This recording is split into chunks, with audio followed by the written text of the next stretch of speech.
Chapter 32. We seemed to be in a road, but that was no proof. We tested this by walking off in various directions. The regular snow mounds and the regular avenues between them convinced each man that he had found the true road, and that the others had found only false ones. Plainly the situation was desperate. We were cold and stiff, and the horses were tired. We decided to build a sagebrush fire and camp out till morning. This was wise, because if we were wandering from the right road and the snowstorm continued another day, our case would be the next thing to hopeless if we kept on. All agreed that a campfire was what would come nearest to saving us now, so we set about building it. We could find no matches, so we tried to make shift with the pistols. Not a man in the party had ever tried to do such a thing before, but not a man in the party doubted that it could be done, and without any trouble, because every man in the party had read about it in books many a time, and had naturally come to believe it with trusting simplicity, just as he had long ago accepted and believed that other common book fraud about Indians and lost hunters making a fire by rubbing two sticks together. We huddled together on our knees in the deep snow, and the horses put their noses together and bowed their patient heads over us. And while the feathery flakes eddied down and turned us into a group of white statuary, we proceeded with the momentous experiment. We broke twigs from a sage bush, piled them on a little cleared place in the shelter of our bodies. In the course of 10 or 15 minutes all was ready, and then while conversation ceased and our pulses beat low with anxious suspense, Ollendorf applied his revolver, pulled the trigger, and blew the pile clear out of the county. It was the flattest failure that ever was. This was distressing, but it paled before the greater horror. The horses were gone. I had been appointed to hold the bridles, but in my absorbing anxiety over the pistol experiment, I had unconsciously dropped them, and the released animals had walked off in the storm. It was useless to try to follow them, for their footfalls could make no sound, and one could pass within 2 yards of the creatures and never see them. We gave them up without an effort at recovering them, and cursed the lying books that said horses would stay by their masters for protection and companionship in a distressful time like ours. We were miserable enough before. We felt still more forlorn now. Patiently, but with blighted hope, we broke more sticks and piled them. Once more the Prussian shot them into annihilation.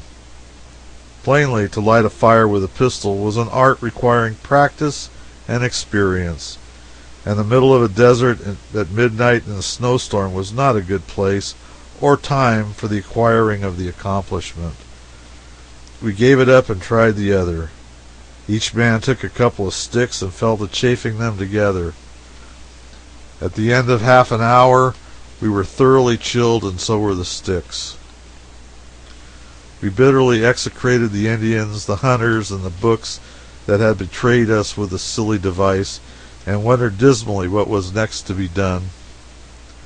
At this critical moment, Mr. Ballou fished out 4 matches from the rubbish of an overlooked pocket. To have found 4 gold bars would have seemed poor and cheap good luck compared to this.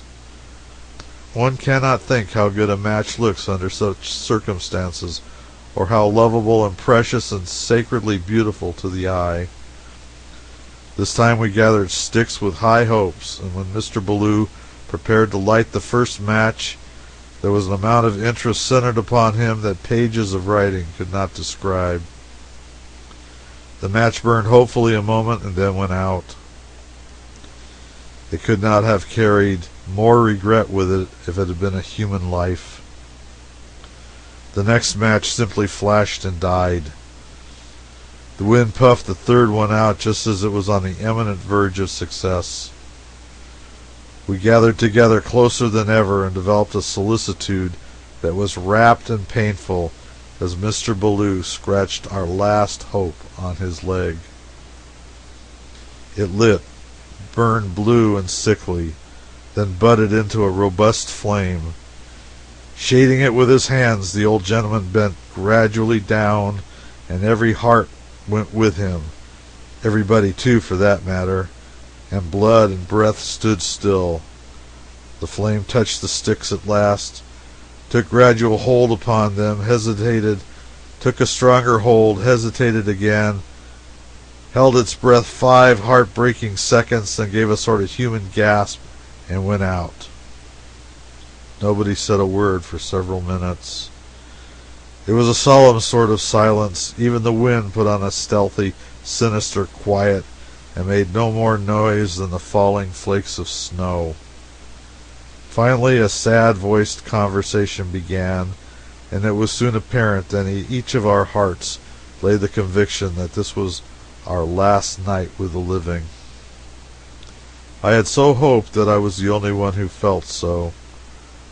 When the others calmly acknowledged their conviction, it sounded like the summons itself. Ollendorff said, "Brothers, let us die together. Let us go without one hard feeling towards each other. Let us forget and forgive bygones.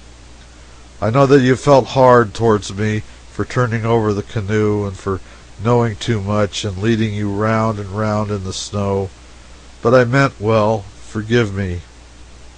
I acknowledge freely that I've had hard feelings against Mr. Ballou for abusing me and calling me a logarithm, which is a thing I do not know what, but no doubt a thing considered disgraceful and unbecoming in America, and it was scarcely been out of my mind and has hurt me a great deal.